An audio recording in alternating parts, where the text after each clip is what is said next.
عليكم ورحمة الله وبركاته. aad ayaan ugu faraxsanahay inaan maanta idin imaado idinku soo booqdo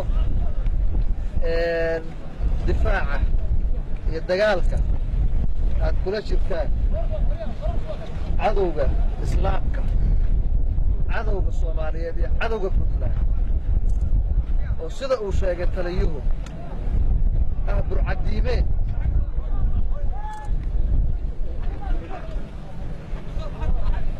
xumeeyey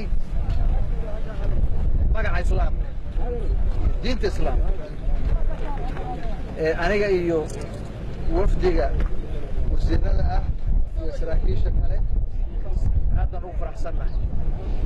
aad iyo aad baan idinkaga mahadnaqaya. ugu horeeyo taliyaha ciidamada Puntland Janaan Saciid iyo saraakiisha kale hogaaminaysa dagaalka iyo idinka oo ah ciidankii runtii sida mujaahidnimada ah, sida wadaniyadu ku jirto ula dagaalamay cadowgaas, caadaystay dhiigga dadka islaamka ah iyo dadka Puntland. waxaan ognahay waxay ku dagaalamayaan inay tahay baadil, aysan xaq ahayn. iyana waa og yihiin, anana waan ognahay. markii xaq iyo baadil ku dagaalamaana ilaahay wuxuu guusha siinayaa, xaqa ayuu hidinayaa ilaahay.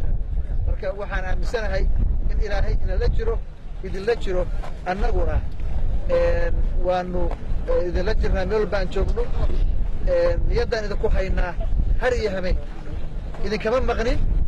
haddaan jismiyo idinla joogin, jirkayga idinla joogin, niyaddayada ayaa idinla joogta.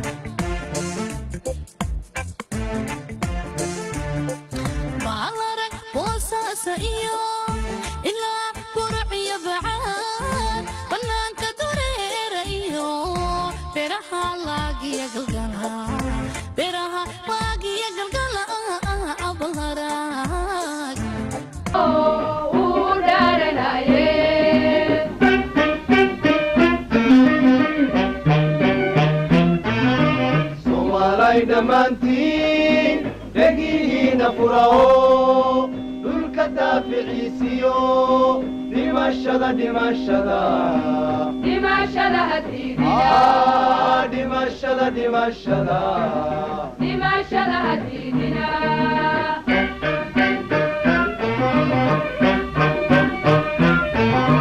Soomaalay dhammaantiin dhagihiina furao dhulka daaficiisiyo dhimashada dhimashada